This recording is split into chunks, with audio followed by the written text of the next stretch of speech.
That was blocked by Mantha. Now Martone with the puck. Martone swings it in front. Now a save by Skinner. Puck is loose. Winds up to the right of the Penguin net. And the play is whistled dead.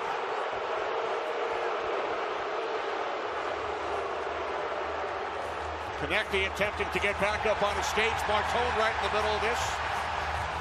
Martone grabs Evgeny Malkin. Yeah, you got to be calm here if you're the Pittsburgh Penguins. It's a hostile environment here in Philadelphia, and also for the Flyers. They don't want to get into this right now. This crowd is jacked up. First shift at home for Martone in the playoffs, and boy, the poise he has, the importance of the back of the net here. You can see it already tonight. We've seen a lot of this in this series, the extracurricular after whistles, and Martone is no stranger to getting involved that way. A lot of comparisons to his game to Corey Perry, and I think it's more in that situation than it is about how much skill. I mean, I know Corey Perry was a former 50-goal scorer, but I think it's the stuff after the whistle that people compare. That shift just before we had the whistle there, I thought was their best shift of the game. And one thing about the Flyers, they're not. What happened here? Crosby goes down. Hathaway just skated by and said he didn't touch him.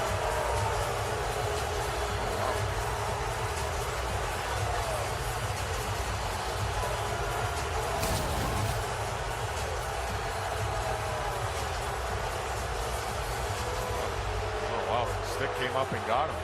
There's the lips there. I think they're are they calling it? It looks like there may be a penalty. Francois Saint-Laurent looks like he's got it. And Hathaway has a lot to say to Sidney Crosby. Yeah, he's saying he dove, but it did look like the stick came up and clipped him. There's no question about that. Now, whether it inflicted as much pain as Crosby said it did, that's a separate question. But I do think the stick did come up and catch Crosby. The linesman's in conversation here with Hebert, the official. I don't know what Hathaway was doing there. I mean, he was just trying to adjust his stick. He had it behind his back, and as he flipped it around, it caught Crosby in the face. Crosby's going too. That's why we're hearing the cheering here. Crosby going for embellishment. I have no problem with that. I mean, honestly, it looked like it was a minor tap. It looked like it was a high stick, but Crosby going down the way he did certainly brought the attention to it, and I have no problem with, in this case, each guy going. Take another look at this. Got the stick behind his back, up to the face of Crosby. Crosby goes down and flat on the ice. Obviously, he was surprised, but I agree. That was. Penalty expires. Carlson out of the box. Konecny keeps it alive. Now Michkov. Puck sent across by Dvorak. Saved by Skinner. Rebound. Konecny. Skinner's got it.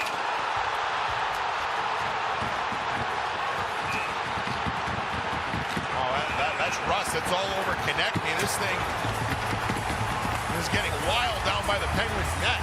I don't know what got Rust all upset. Maybe it was a whack by Konecny after the attempt in front where Skinner made the save, but Rust is no doubt giving him the business. Oh, yeah. It's easier for Rust with the linesman paying full attention to Konecny, and now he finally gets up and says, hey. Konecny trying to pick his way back up onto his skates. Let him go.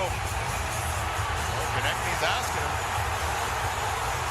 Shaking him off.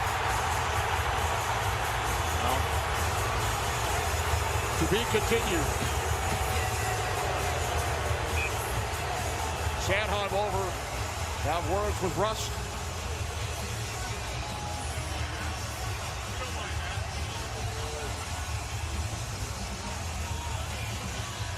I gotta think maybe Konecny gave Skinner a whack after Skinner made the save on Konecny off the rebound.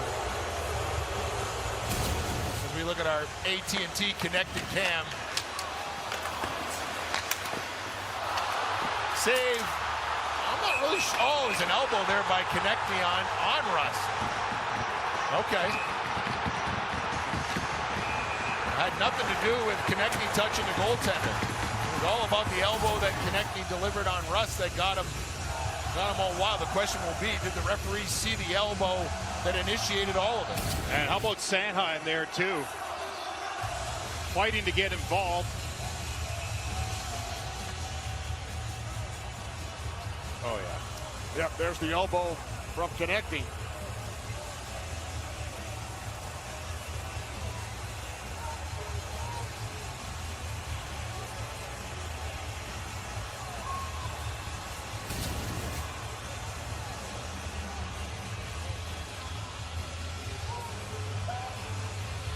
Referees Jake Brink, Francois Saint-Laurent. Through all of that, only Konechny and Russ are sitting in the box. We'll see what comes out of it.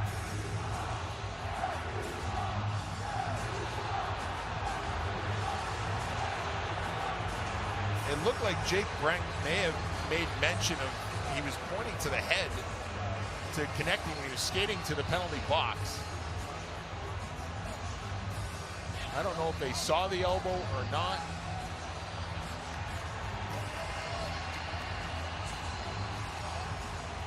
Well, lots of smiles down here on either bench. To my left, the Flyers; to the right, the Penguins, and Wotherspoon to my right. I wonder if they're also looking at maybe the players that were on the ice for that last altercation. Maybe they lost track of who everybody was.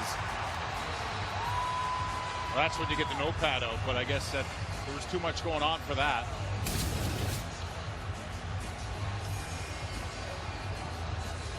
Pretty good elbow there by Konechny. He should definitely get 2 for elbowing, and I would think a roughing.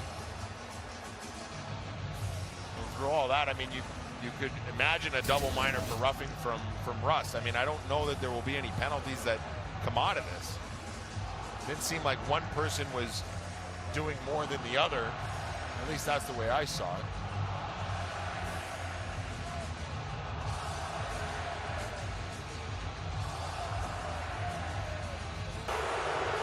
There are 5 Flyers in the penalty box. Now a second Penguin heads over to join Rust. Penalties on the play. Pittsburgh 17 has a 4-minute roughing. Everybody else has a 2-minute roughing. Philadelphia power play for 2 minutes. Rust puts up 4 minutes, and the announcement from Saint-Laurent, everybody else 2 for roughing. First playoff win on home ice since April of 2016 against Washington. Just over 10 years ago, as players come together, as the horn sounds. Martone and Kindle. A couple of 19-year-olds. Couple of kids just having some fun. Well, maybe Kindle's not. The linesmen aren't. Just toying with him. Oh.